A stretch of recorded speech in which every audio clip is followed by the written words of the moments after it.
Tunchu es la montaña más riesgosa que he podido escalar en mi vida. De la montaña en ese entonces no podía vivir, ¿no? La montaña cura el alma, ¿no? Todo era trekking hasta que un día conocí Rajuntai.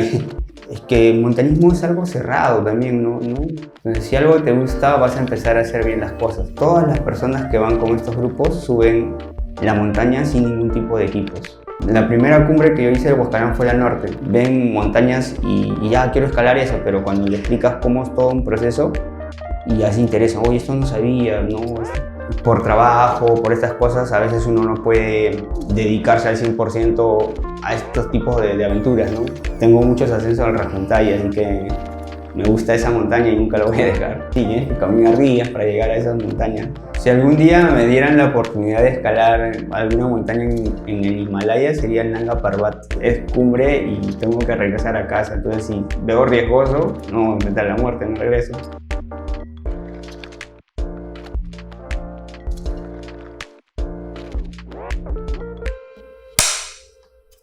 Vivir la experiencia con Samuel hoy día. Bueno, Eric, en primer lugar te quiero dar las gracias por haber brindado tu espacio y tu tiempo.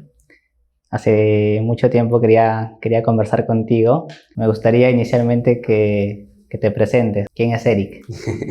¿Cómo me defino? Actualmente no sabría cómo definirme actualmente porque por algún momento agarro el tema de la fotografía, el trabajo audiovisual y montañismo. A veces me pongo a estudiar, leer libros, no sé, me gustan muchas cosas que no sabría definirme ahora, pero de lo que sí estoy seguro es que tengo mucha pasión por la montaña y eso me lleva a agarrar todo esto, ¿no? Pero no tendría una definición exacta de qué soy en realidad. Pero podríamos también decir que eres alguien que le gusta aprender, ¿no? Sí, me gusta mucho aprender, mucho, la vida enseña mucho y me gusta eso. ¿Y de dónde nace esas ganas de aprender o la curiosidad? Sí, desde niño siempre me preguntaba cosas, ¿no? Como cuando miraba peces había un tanque. Yo soy de Chilca. En Chilca antes existían fundos, haciendas, y en esos fundos habían canales y dentro de los canales habían pozas que hacían para que puedan abastecer de agua en algunas zonas para regadíos. Y entonces en esos pozos a veces salían unos pececitos, ¿no? Que del mismo, no sé, la misma naturaleza empezaban ahí a crecer, ¿no? Y yo veía y decía, ¿cómo ellos pueden, mi chibolo, estoy hablando de 4 o 5 años, cuando recién iba a ir al nido, cómo pueden esos animales o esas cosas de estar ahí y yo no puedo resistir tanto tiempo en el agua, ¿no? Y cosas así siempre me preguntaba, ¿no? ¿Siempre fuiste curioso de niño? Sí, sí. Y también algo que recuerdo mucho de mi infancia es el de los huaicos. En Chilca, en esa zona agrícola donde vivía, en la temporada del fenómeno del Niño y esas cosas, venía huaico y siempre me preguntaba ¿de dónde viene este agua y por qué no está tan constante, ¿no? Cosas así. Y sí, esa es curiosidad de niño y siempre se me quedó, nunca se me borró eso. Y ahí ahora relacionándolo, justo estaba averiguando un poquito como tu currículum, de la curiosidad aparte que te animas a estudiar ingeniería. Sí, pero de niño siempre me gustaba como que defender a las personas y quería ser abogado de niño. Bien. Pero no, de ahí cuando crecí me llamó más la ingeniería. ¿Y cómo llegaste a la ingeniería entonces? Por mi hermano me llevaba a sus obras. Mi hermano es maestro de obra, los que dirigen las obras, las que ejecutan. Y él siempre me llevaba, él era albañil cuando yo era joven y me llevaba a sus obras, ¿no? Y yo ahí me empezó a gustar poco a poco, aunque en ese entonces como yo era muy joven, no tenía mucha fuerza y era bien flaquito. Bueno, hasta ahora sigue siendo flaco, ¿no? No podía trabajar como obrero, pero en cualquier cosa me metía y trataba de trabajar, ¿no? Eso me llamó la atención mucho en la ingeniería. ¿Cuánto tiempo trabajaste como ingeniero y qué es lo que al final te lleva a iniciarte en el montañismo o cómo son tus inicios en el montañismo? A ver, ingeniería creo que lo he ejercido como, no recuerdo muy bien, pero creo que han sido como máximo 8 años, creo. Y de ahí me retiré. Llegué a tener un buen cargo en ingeniería, ¿no? ganaba obras de licitaciones y todo eso, ¿no? Mi especialidad siempre fue costos y presupuestos. Me gustaba, aunque no soy bueno en matemática, pero me gustaba saber el costo de cada obra y cómo se iba ejecutando, ¿no? Eso vemos nosotros en ingeniería. La última obra que licité fue la de los Panamericanos, que fue, no sé en qué año, ¿no? Creo que 16. Creo que por ahí. Y esa fue mi última experiencia de estar como ejercer esta carrera, ¿no? Después de haber estado en ingeniería trabajando, hubo un periodo en donde, ¿no? A ver, yo me siento muy en confianza contigo y creo que sí puedo contar estas cosas porque es algo muy íntimo y personal. Claro. Tenía una relación con una pareja que duró 9 años esta relación. Cuando decidimos terminar esto, es donde yo me alejo mucho del tema de la ingeniería para buscar otras cosas en que poder pasar el tiempo, porque entré en una etapa donde una ruptura, ¿no? Es algo como un duelo, ¿no? Y bueno, me acerqué mucho a la montaña gracias a una amiga y ahí empecé el gusto por la montaña, ¿no? Y desde ahí siempre utilizo esa frase de que la montaña cura el alma, ¿no? Desde ahí siempre saqué eso, sí. Y ahí es bien interesante porque, claro, todos tienen un motivo porque se acercan a la naturaleza, a la montaña, ¿no? En tu caso fue una ruptura amorosa que te llevó. Pero me gustaría que me cuentes, más allá de la ruptura, esos acercamientos, ¿no? ¿Comenzaste a caminar? ¿A dónde ibas? ¿O cómo te enteraste? ¿Tu amiga ya hacía caminatas o iba a la montaña? La persona, bueno, puedo mencionar su nombre porque somos amigos. La persona con la que estuve en una relación de 9 años, Graciela, fue la que me llevó a la aventura. Antes de terminar y todo, cuando estuvimos en la relación, me llevó a conocer por primera vez el camino Inca, que para mí fue la mejor experiencia que haya tenido yo en montaña. Y vivir esa aventura es la que me gustaba y la que quería, ¿no? Pero por trabajo, por estas cosas, a veces uno no puede dedicarse al 100% a estos tipos de aventuras, ¿no? Al menos en mi caso no podría en ese momento. Cuando llega esta separación, hay una amiga que encuentro en el trabajo y me invita a ir a Rupak. Rupak fue el primer trekking, si se puede llamar, porque ahora es hiking, ¿no? El primer trekking que fui en altitud, ¿no? Y me chocó un poquito, pero me gustó el contacto con la naturaleza. Sentí lo mismo que había sentido cuando hice la primera caminata del Camino Inca. Fue un evento de fin de semana y mi amiga ya de ahí no podía porque también trabajaba.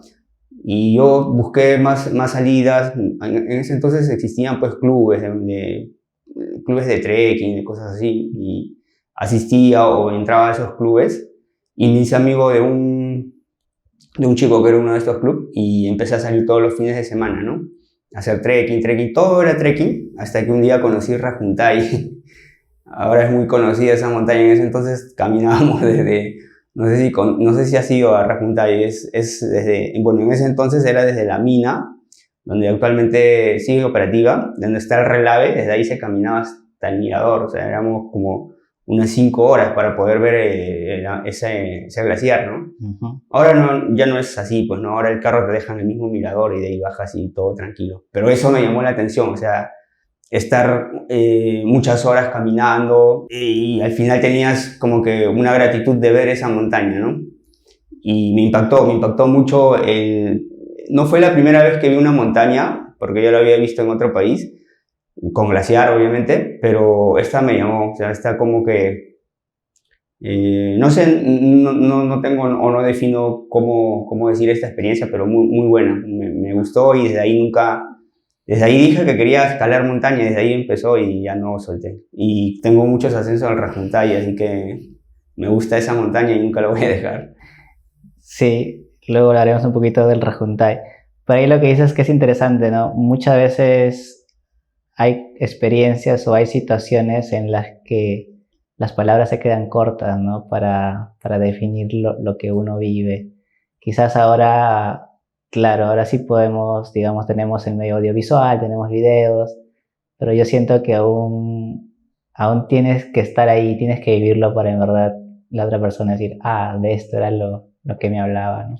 Y en esa época tú todavía seguías trabajando, o sea, ¿cómo lidiabas con eso? Y poco a poco empecé a alejarme de estos trabajos. En realidad, le di más tiempo a lo de la montaña que a mi propia profesión, porque me sentía bien. Entonces, ya en ese entonces no pensaba mucho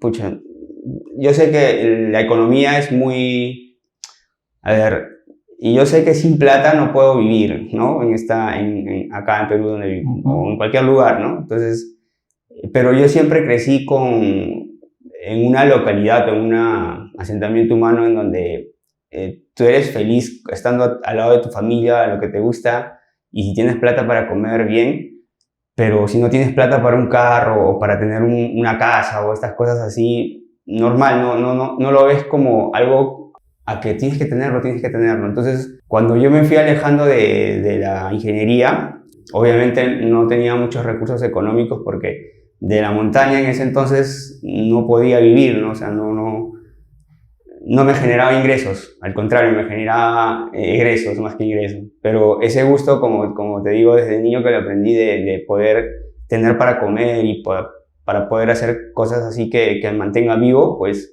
decidí hacer más montaña que lo otro, ¿no? Bueno, hoy en día creo que ha servido, o sea, ha servido dedicarme a mi pasión porque ahora sí puedo decir que vivo de esto, ¿no? Ya no es como que tengo más ingresos, sino todo al contrario, ¿no? Pero un largo proceso para llegar a eso.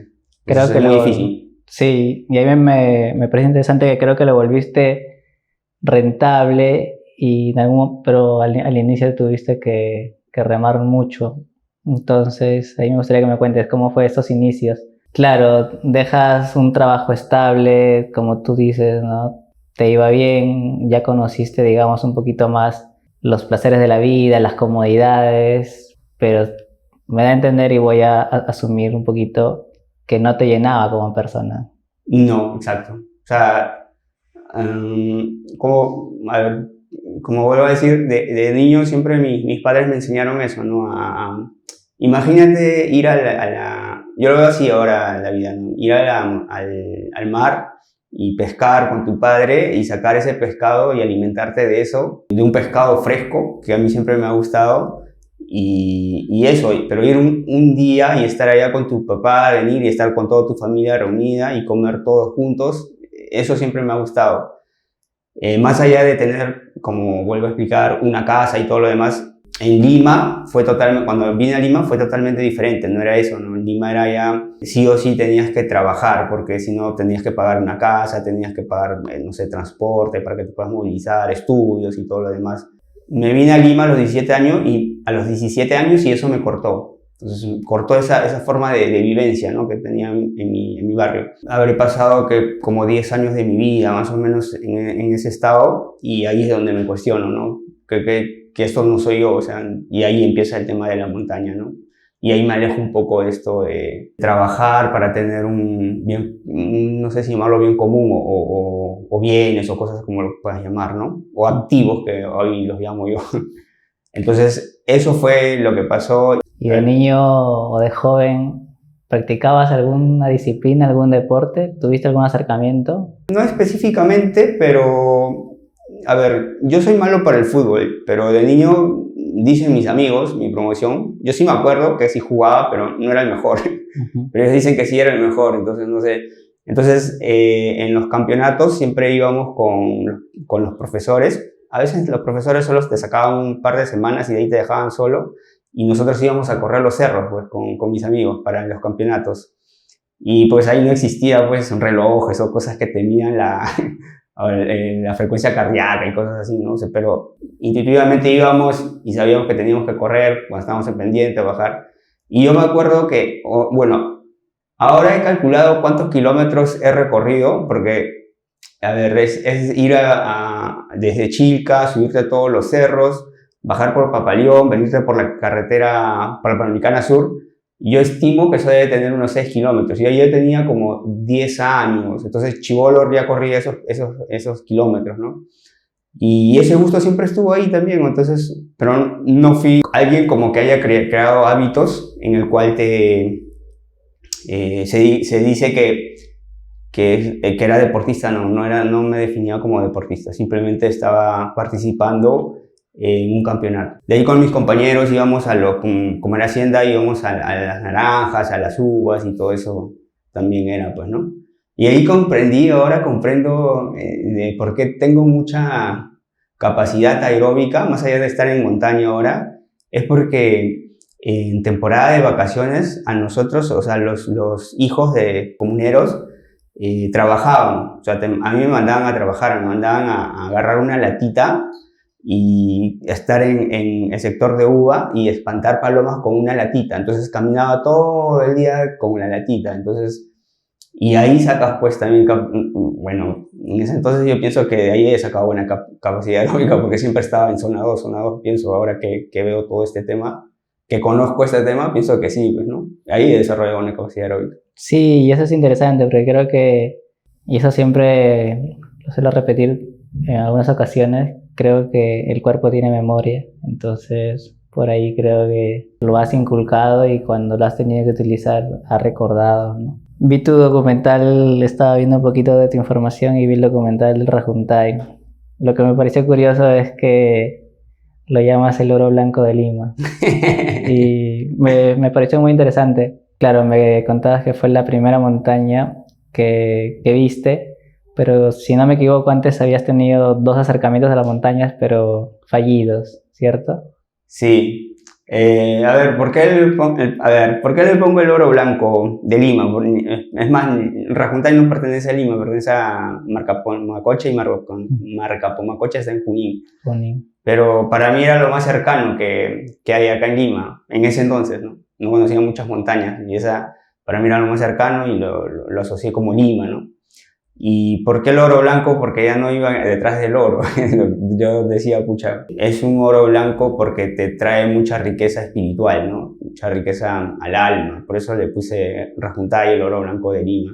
Sí, sí, sí, sí. O sea, no te daba dinero, no te daba dinero de lo que mayormente buscamos, pero te da otro tipo de bienes. Sí, lo que me gusta de ese documental es que transmites mucho en tu narración. Siento que hay mucho sentimiento. Siento que por ratos te quieres quebrar y vuelves y cuentas un poquito. ¿Cuándo llegaste a la cumbre y cómo fue eso?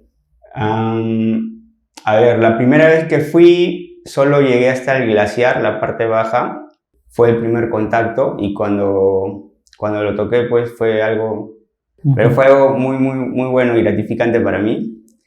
Y la segunda vez ya fue como con guías de alta montaña, con 2 amigos de Huaraz, Walter y Hilmer, pero yo me quedé en la pared, tuve mucho miedo, no pude hacer la montaña, porque era mi primera experiencia en este tipo, primera vez que agarraba crampones, botas, piolet, casco, entonces no sabía en qué me estaba metiendo en ese entonces. Vine con regresé, no mal, pero regresé con ganas de querer volver y ver qué es lo que hay encima de esas paredes, ¿no? Y regresé ya no con Walter, simplemente con Hilmer, y los 2 llegamos a la cumbre. Fue una linda experiencia haber llegado ahí. En esa pared que me cuentas, ¿el miedo te paralizó o qué se te pasó por la cabeza en ese momento? Fue miedo, falta de experiencia, miedo. Sí, y es que el miedo siempre va a estar. La gente piensa que no tengo miedo cuando ahora escalo otras montañas que son difíciles y solos. Entonces, siempre tengo miedo, siempre hay miedo ahí. Sí, sí. ¿Cuántas veces has repetido Rajuntai? Uy, ya creo que ya llevo como 16 veces que he escalado Rajuntai. Digamos, hubo un tiempo que el Rajuntai era considerado una montaña difícil de escalar, ¿no? Y siento que ahora tú, más allá de romper el mito, como que tú has demostrado que, bueno, creo que tienes eres la persona que tiene más ascensiones en Rajuntai actualmente. Sí, creo que sí. Creo que sí, no podría afirmar, pero creo que sí. Al menos de Lima sí creo. Es que las ascensiones hasta las ascensiones hasta donde yo conozco, creo que todo ha sido la cordada número 8, 9 más o menos, en que ya, digamos, coronó la cumbre, ¿no? Porque hubo una época en que había muchos intentos, muchos lapsos, que la gente iba y se quedaba en la primera pala, que yo le llamo la pala de nieve, o en la pared, ¿no? Cuando ya veían la pared, veían que era muy riesgoso y se daban la vuelta. Yo no he ido hace varios años, pero sí he visto en las redes que se ha poblado mucho, ¿no? ¿Qué sientes al respecto cuando ves a una montaña tan imponente que de cierta forma se llega a masificar? A ver, sobre todo en el glaciar creo que se ha masificado, porque la parte de la cumbre todavía es más para personas que tienen experiencia y que ya vienen con experiencia, ¿no? Pienso que en el glaciar sí se ha masificado de una forma irresponsable, se podría decir, porque llevan grupos, y yo podría aceptar que lleven grupos y que no tengan nada de experiencia, pero que sean entre amigos, pero ya cuando se trata de empresas, son muy irresponsables porque llevan grupos cobrándoles y no le dan la seguridad del caso. Todas las personas que van con estos grupos suben la montaña sin ningún tipo de equipos, sabiendo a qué se están metiendo, ¿no? Si son entre amigos y vas así, pues se te puede, no perdonar, sino se te puede entender que no tienes mucho conocimiento y que estás yendo como una aventura y cosas así, ¿no? Pero ya cuando vas con alguien que te está llevando un tour, digamos, que no tenga estos tipos de equipos, es una irresponsabilidad total. Para mí es muy, muy irresponsable y no estoy de acuerdo con este tipo de eventos, ¿no? Es lo que hay ahora, ¿no? Sí, es ahí algo, digamos, hay una polémica, ¿no? Porque yo creo que también, digamos, te venden gato por liebre. En algunas ocasiones ya he visto anuncios que te aseguran la cumbre y claro, ellos saben que las personas que se van a inscribir no tienen experiencia alguna en estos terrenos.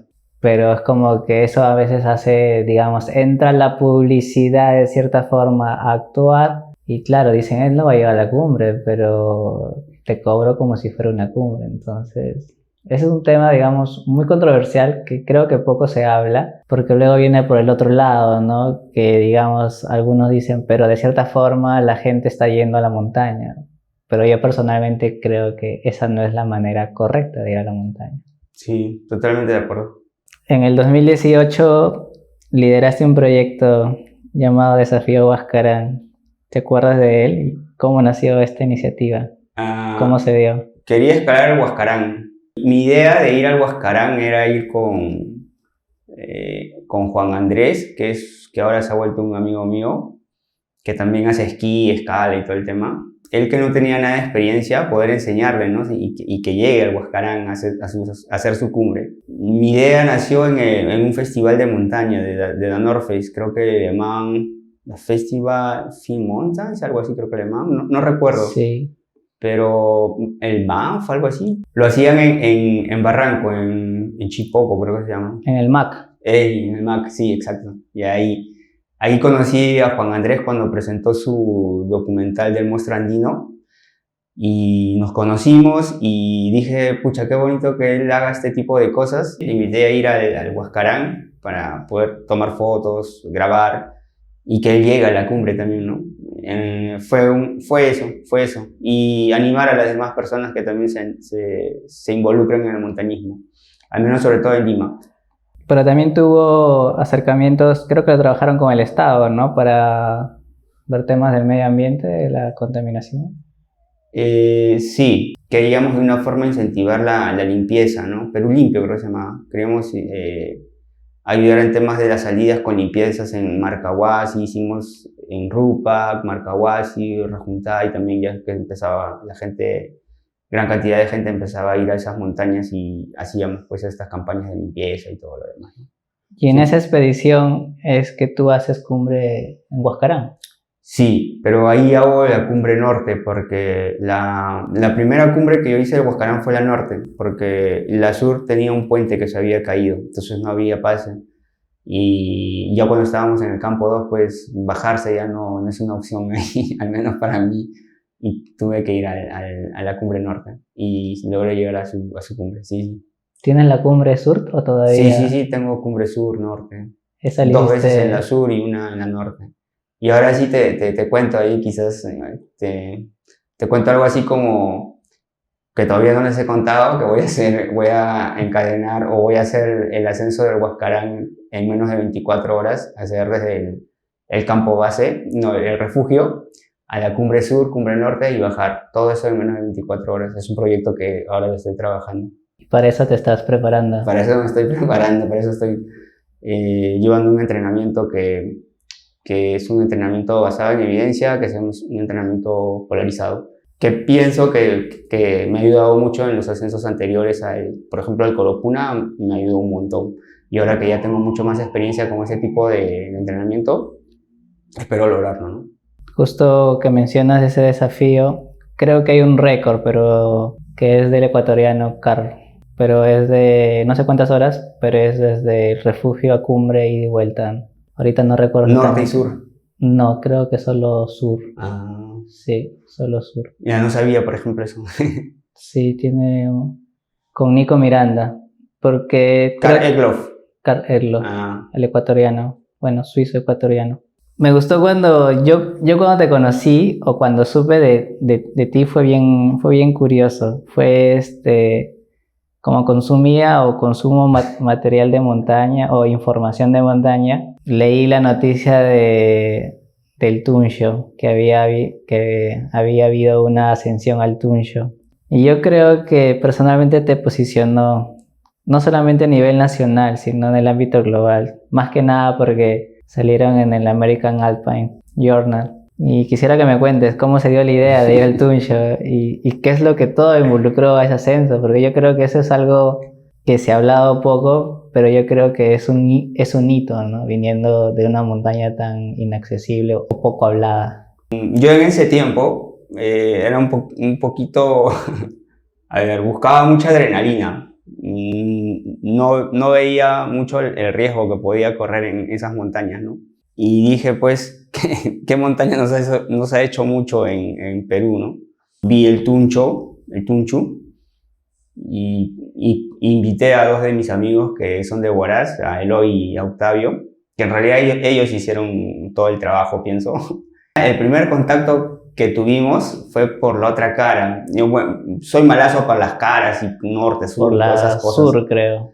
Si no me equivoco. Pero nos encontramos con una cara que no era. Entonces dijimos, no, esta no es la cara que queremos escalar. Y regresamos con la movilidad y nos fuimos por otro lado, que es una laguna, no recuerdo tampoco el nombre de la laguna. Y nos quedamos ahí un día, pero eso tampoco era la cara.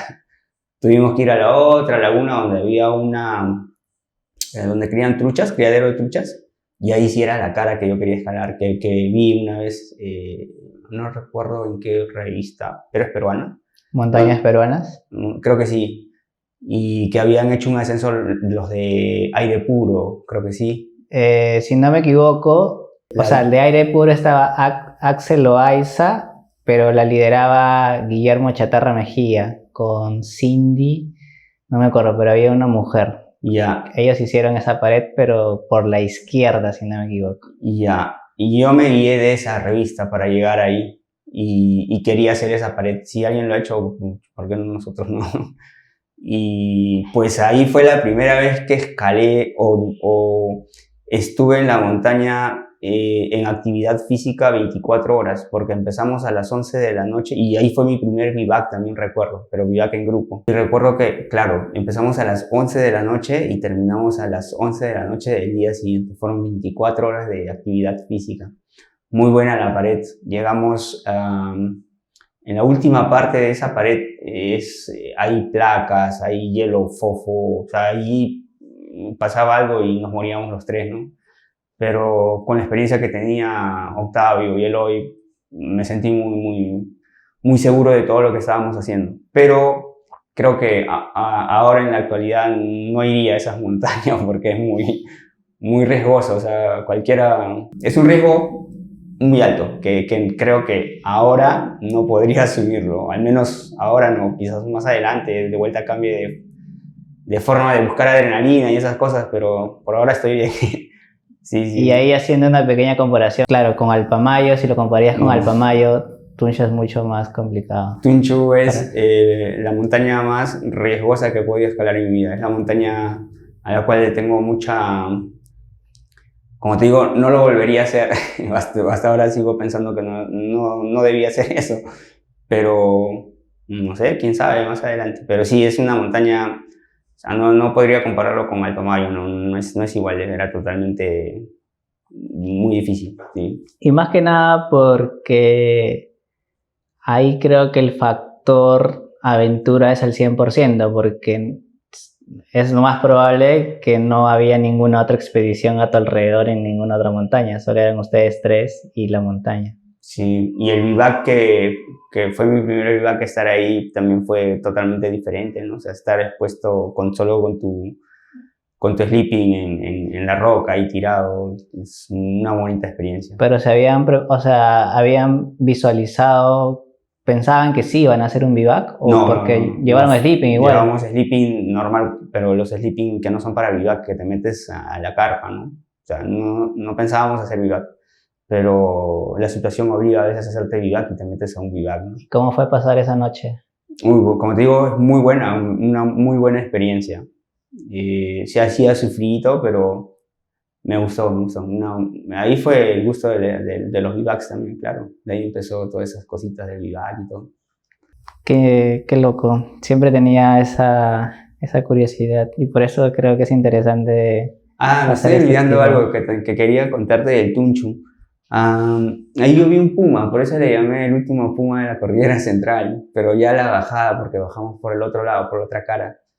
Y fue la primera vez que vi un puma, muy, no sé, entonces estaba tan cansado que no sabía qué es lo que estaba viendo, ¿no? Quizás también podría ser la hipoxia, pero sí, estoy muy seguro que ha sido un puma que se metió a su refugio. Sí, yo también, porque yo que he estado por esa zona sí he visto pumas e incluso hay Ah, marcas. Entonces, sí, era un puma.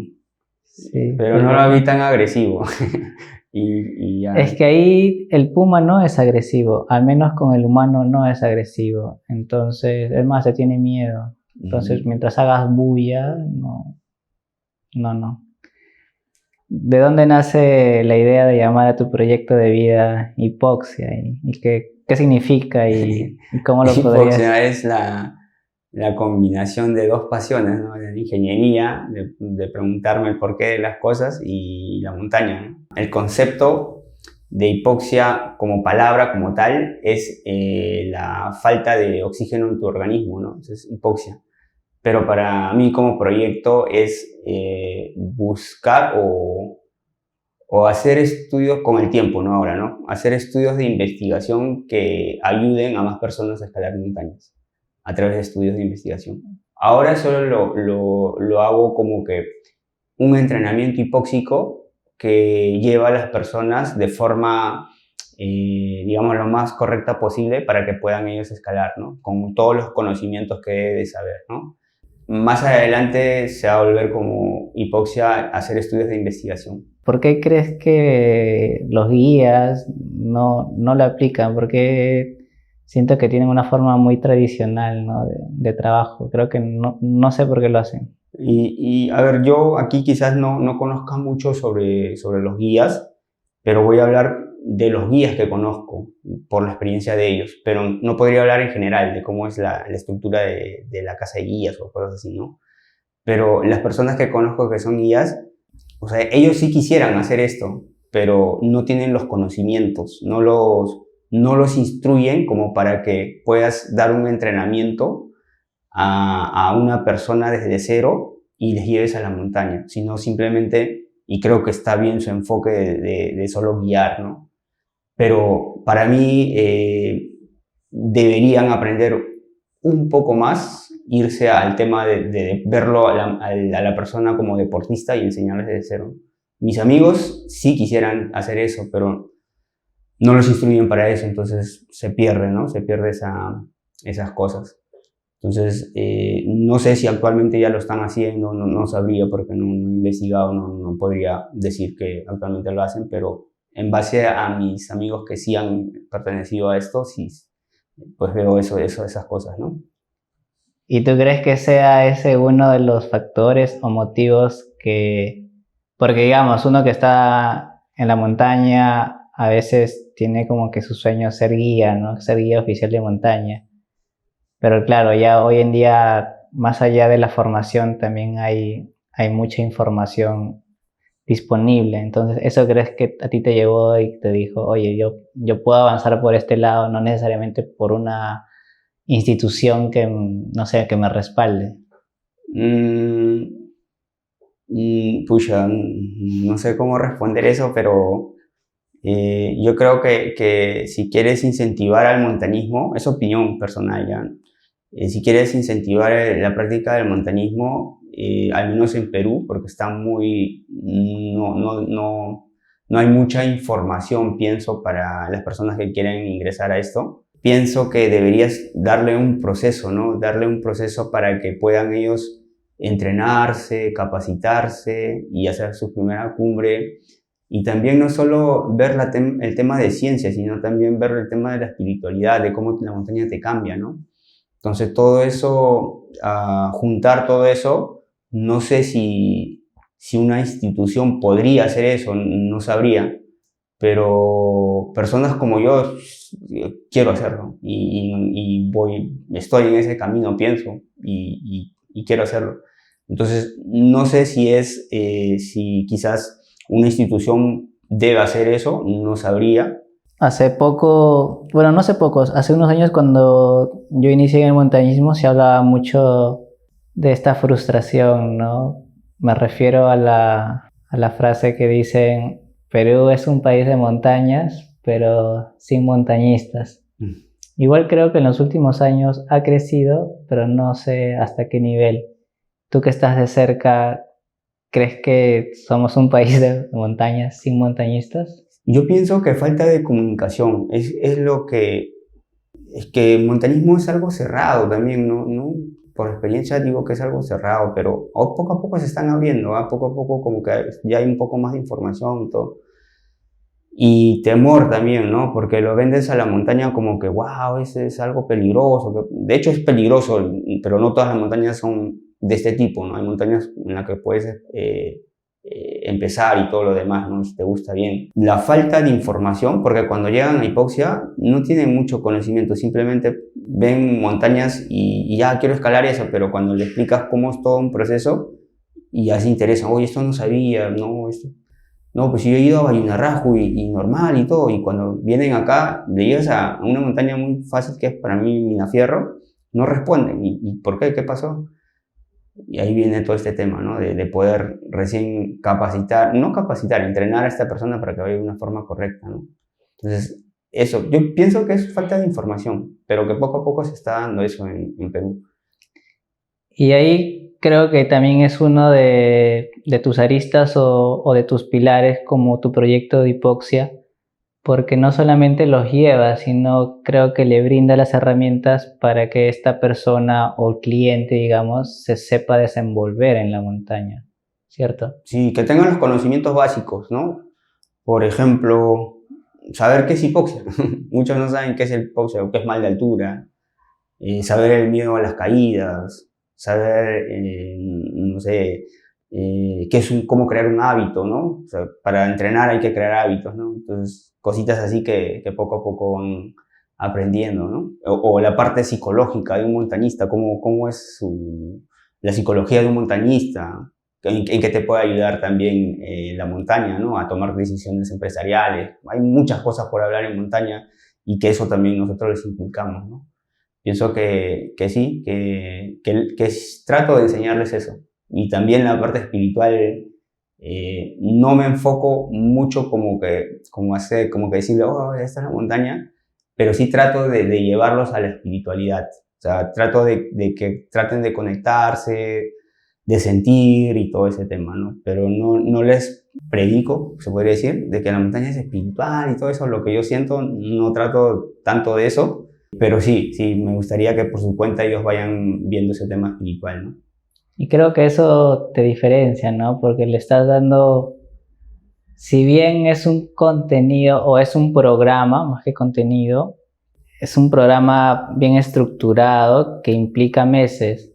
Y ahí también por el otro lado, digamos, es como que alguien que ve todo rápido y quiere todo para allá. Imagino que también te han llegado personas que tú has tenido que decir, oye, este es mi proceso, no puedo saltarme los pasos.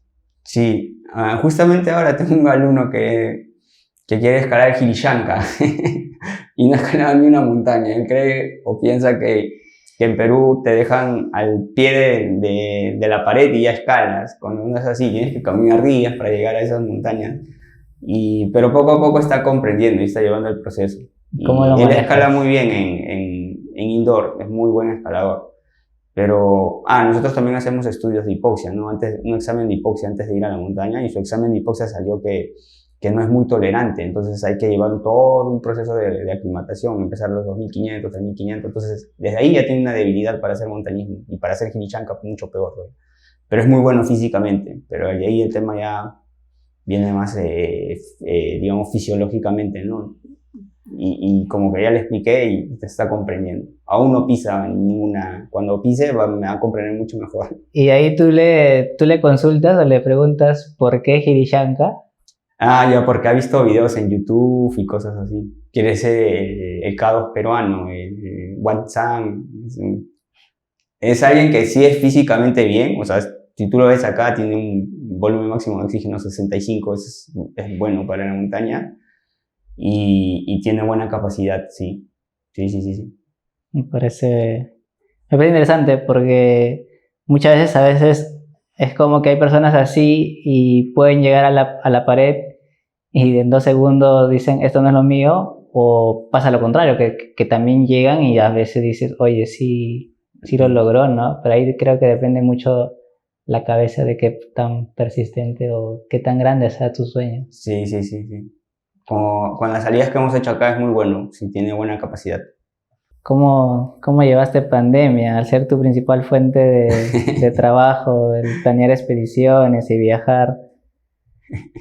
En pandemia me salvaron mis seguidores de Twitter, a los que en pandemia, a ver, en Twitter tengo a muchas personas que les llaman caviares, pero no sé por qué le dicen caviares, o tengo más o menos un concepto de lo que dicen a esas personas, pero me ayudaron mucho, porque me compraron todos mis cuadros, mis tazas.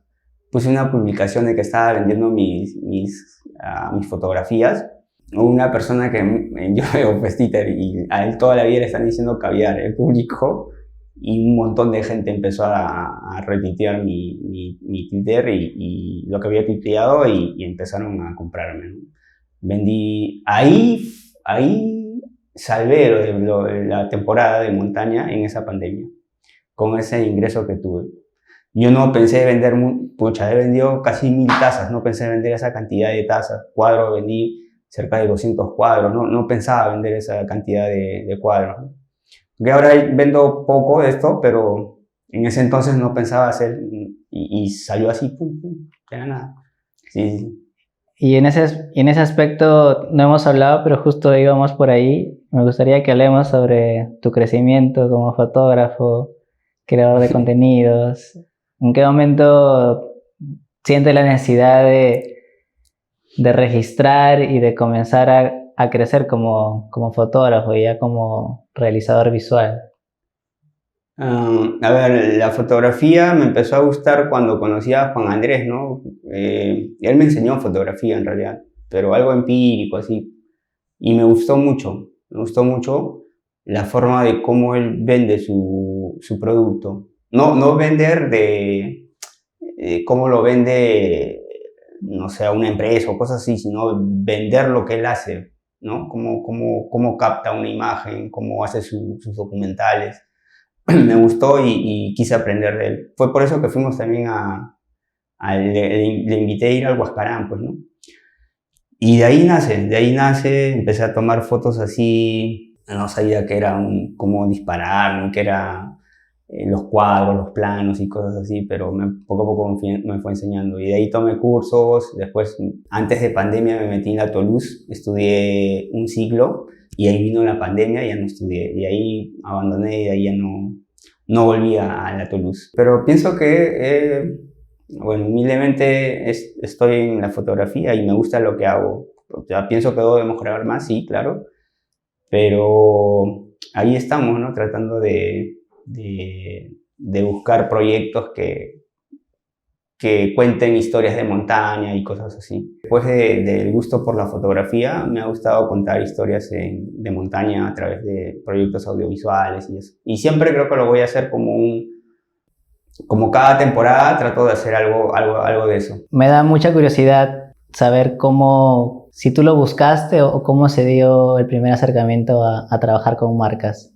¿Vino por la fotografía? ¿Cómo vino? Cuando comenzamos la entrevista te comenté de que cuando me metía en montañismo sabía que no iba a ganar no iba a tener ningún tipo de ingresos. ¿Cómo me acerqué? En realidad, ¿cómo se acercaron a mí en principio? Vieron una fotografía y les gustó, empezaron a comprar fotografías. La primera empresa que me compró fotografía fue Tatoo. Luego fue la empresa Josek, que Josek me apoyó mucho. O sea, yo estoy muy agradecido con la empresa Josek porque antes de llegar a Colombia, pues ellos fueron mi ventana, ¿no? Para hacerme un poco más conocido. Y de ahí ya todo cae por su propio peso, pues, ¿no? De ahí me contactó Columbia y también compraron fotografías y de ahí me hicieron embajador, ¿no? Y ahora actualmente hay otras marcas como Huella Verde que me está apoyando, Efecta, Cardio Esportivo, y hay marcas que caen por su propio peso y te buscan y ya, ¿sí? Actualmente estás con Columbia. ¿Cuánto tiempo ya llevas con Columbia? 1 año y este año nuevamente hemos renovado el contrato, sí. Me gustaría que si a alguien le interese por ahí, que tiene la curiosidad, que poco se habla y en la medida que tú puedas contarnos qué es lo que busca una marca y qué aconsejarías a uno que esté iniciando y sueña algún día con que alguna marca lo represente, ¿no? Pero diría, oye, ¿cómo llegó Eric a trabajar con marcas? Pienso que si algo te gusta, tienes una pasión por algo, darle duro y nunca rendirte ante las adversidades que puedas tener, ¿no? Entonces, si algo te gusta, vas a empezar a hacer bien las cosas. Por más que no quieras, si eres o creas un hábito, vas a tener un acercamiento a ellos, quieras o no. Pienso que nunca debe alguien rendirse. Si te gusta algo, seguir hasta que en algún momento llega la oportunidad y no desaprovechar esa oportunidad. ¿Eres de consumir un poquito de historia de montañismo? Me da curiosidad si tienes algún montañista nacional o internacional que estés como que ahí en el ojo, estés como que digas, oye, esta historia, este pata me parece interesante. A ver, hay personas que no son conocidas y que pienso que deberían tener, al menos para mí no eran conocidas, pero pienso más que las personas que empiezan el montañismo y que se apasionan por ellos son para mí un ejemplo. Por ejemplo, Úrsula, que fue la protagonista de Mujer Cumbre, hay una historia para contar mucho más larga de lo que fue el documental con el caso de ella, porque llevó mucho su vida con temas parecidos al mío, ¿no? Y cómo se acercó a la montaña y cómo ha logrado ahora escalar Minafierro y todo lo demás. Tú ves a esa persona y es una persona de 50 y tantos años que ya está más para dejar el trabajo o actividad, en este caso, que meterse a un nuevo deporte que es el montañismo, ¿no? ¿Puedo admirarla a ella ahora? Claro que sí. Actualmente también hay una persona que se llama Sisbel, que está conmigo también todos los procesos que ha pasado y que ahora está muy empilado o muy emocionado porque va a ir por primera vez al Alpamayo. Entonces, también admiro a él porque tú lo ves y tú dices, esta persona no tiene físico para hacer Alpamayo, pero ahí está metido en el proceso. Admiro también eso, porque yo fui así en algún momento, que no sabía nada. Entonces, me gusta ese tipo de montañistas.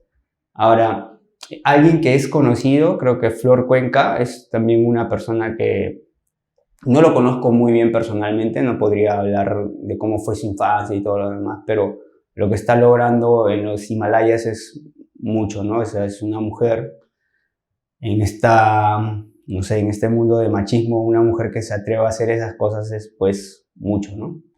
Sí, para mí, si hablamos de conocidos, para mí es una persona que representa mucho al Perú hoy en día.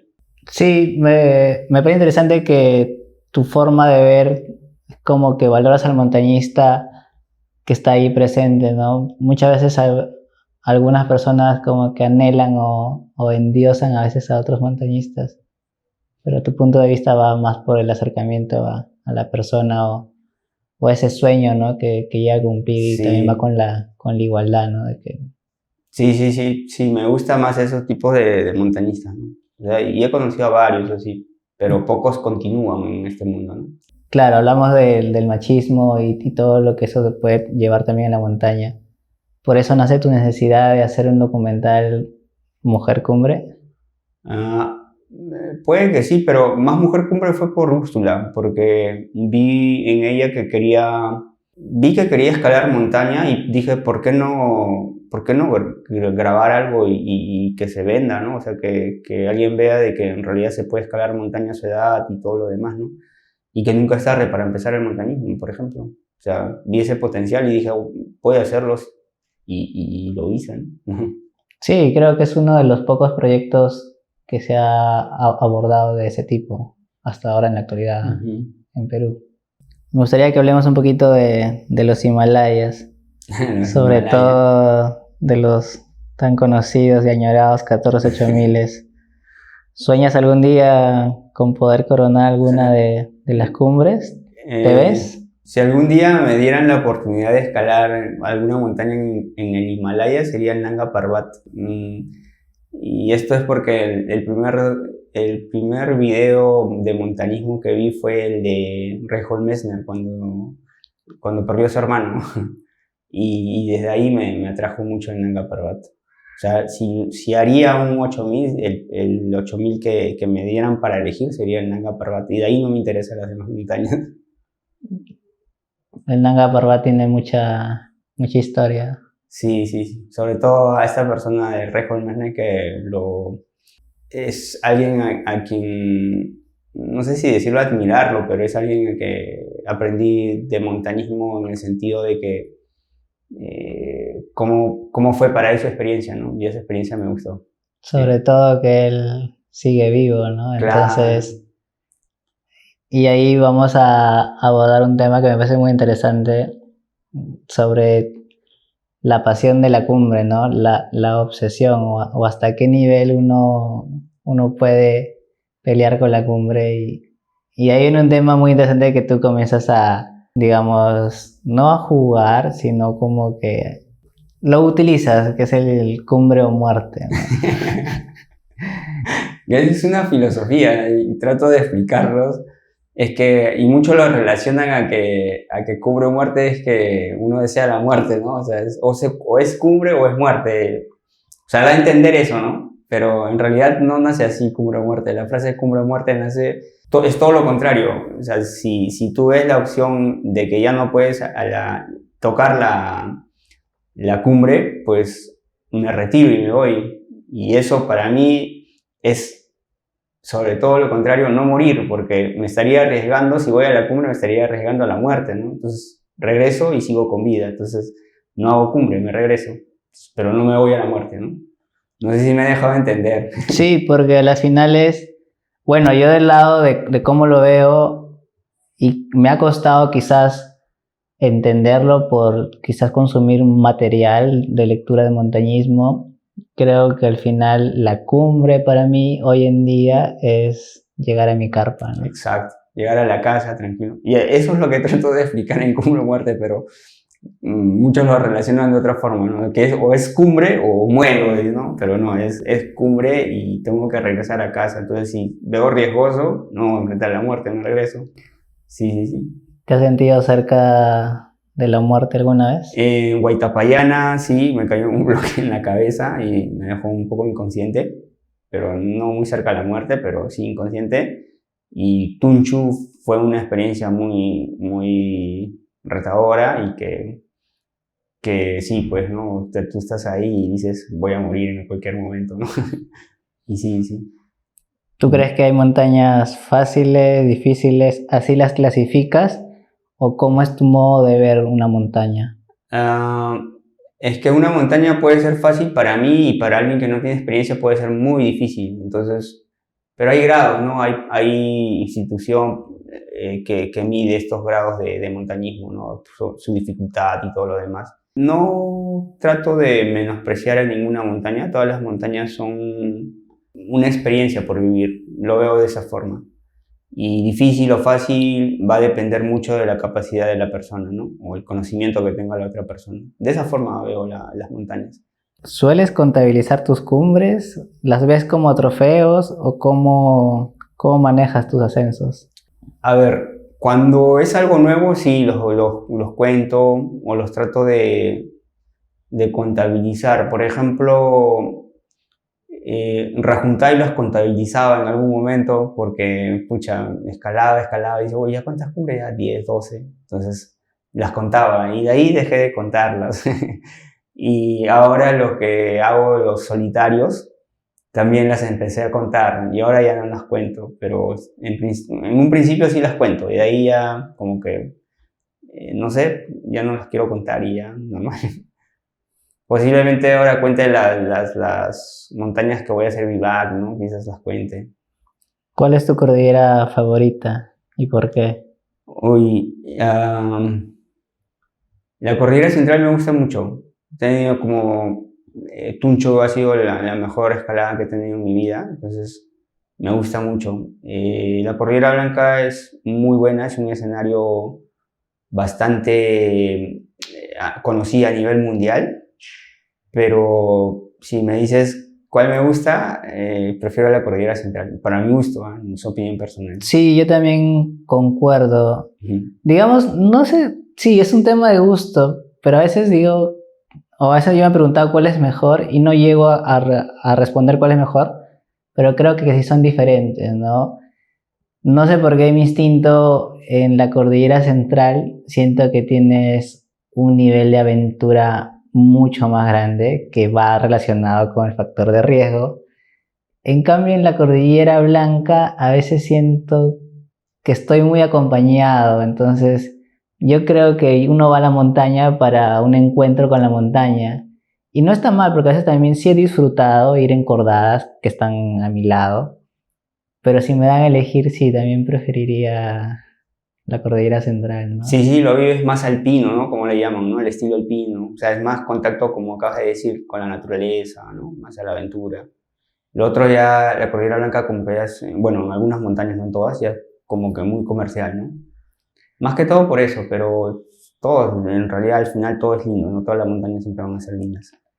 Hoy en día, Eric, ¿cómo manejas tu miedo durante una ascensión? El miedo, siempre hay miedo. He creado algunas, a ver, cuando voy solo, suelo crear personajes en mi cabeza que me están orientando, ¿no? Y hago caso cuando me oriento. Obviamente soy yo, pero en otro, no sé, en otro tipo de estado, pienso. Y mi miedo se va de esa forma. Sí, de esa forma venzo mis miedos, creo. Si no creara estos personajes y sería yo solo, no ascendería o no haría estas cosas, ¿no? Me contabas que uno de tus proyectos es este tema de ascender Huascarán norte y sur en 24 horas. Aparte de ese proyecto, ¿nos podrías contar, si se puede, otros proyectos? ¿Qué proyectos se vienen para este año para ti? Claro, de ascender las montañas que hice en solitario el año pasado y hacer, pero en vivac en todas sus cumbres, que me gustaría. Sí, con eso voy a empezar esta temporada. Sí, sí, sí. Digamos que esos son tus proyectos para esta primera Esta temporada, parte. sí. Esos son mis dos proyectos. Lo de la segunda parte del año todavía lo estás trabajando. Lo del segundo, sí, lo estoy trabajando, pero va a ser a Aconcagua. Este año no pude ir por el permiso, sí, creo que te comenté. Entonces, en diciembre pienso terminar mis proyectos yendo a la Aconcagua. ¿Cómo es el tema del permiso? ¿Qué se necesita para ir a la Aconcagua? Tienes que pedir permiso con anticipación, dinero y equipos que no tenía en su momento, ¿no? Que lo estoy gestionando ahora. Sí, son equipos muy costosos que salían fuera ya de mi presupuesto. ¿Cómo qué equipos? O sea, hablemos un poquito de más o menos de cuánto estaríamos hablando de presupuesto, si a alguien le interesaría alguna vez ir a Aconcagua. En equipos es algo como, bueno, necesitas un traje, necesitas una carpa que aguante ese viento de 100 kilómetros por hora, necesitas el sleeping, que es -40, que también es carísimo, necesitas una bota especial, y eso ya te suman como unos $8.000, ¿no? Y aparte de tu entrada, tu pasaje de avión, yo ya estaba volando en presupuesto. Entonces, yo creo que si tienes estos equipos y todo lo demás, estamos hablando de un evento a la Aconcagua como $10.000, ¿no? Comprándote los equipos, ¿no? Los equipos y toda la logística que puedas hacer ahí. ¿Y la opción de alquiler no lo ves viable? No he averiguado si hay alquiler allá, pero acá al menos en Perú no hay estas cosas para alquilar, ¿no? Son la cosa esta que usan El mono, traje, lo llaman mono, ¿sí? Sí, el traje que usas no hay acá en Perú, ¿no? O al menos yo no he visto en ningún lado. Y ahí viene otra cosa interesante, ¿no? Ya teniendo esos equipos, ¿ya te picaría o te daría la curiosidad de, digamos, Himalaya o por qué no Alaska? O sea, sí me gustaría. Darle uso, ¿no? Si no vas a estar con esos equipos. O sea, sí me gustaría. Como te digo, mi primera opción sería Nanga Parbat, ¿no? O irme, donde también quiero ir es a esta montaña que está es una de las 7, de los 7 Summits. Ya. Que está por Estados Unidos. Sí. Por Canadá. Está en Alaska, pero no. Alaska, sí, ya. Sí, pero no me acuerdo el nombre. Sí, pero ahí me encantaría ir a esa montaña. O sea, no sé. Es 7.000 y algo. Sí, si no me sí, equivoco. ya esa montaña. Para terminar, ¿qué consejos podrías dar a los que recién se está iniciando en este mundo del montañismo? Para que quizás que lleven un entrenamiento hipóxico para que puedan disfrutar de la montaña y conocer qué es lo que le pasa a tu cuerpo, ¿no? Conociendo estas cosas creo que van a tener una visión más clara de lo que es el montañismo. Porque si te vas así sin nada de entrenamiento, sin conocimientos, y te vas de frente a una montaña, posiblemente sea tu peor experiencia, ¿no?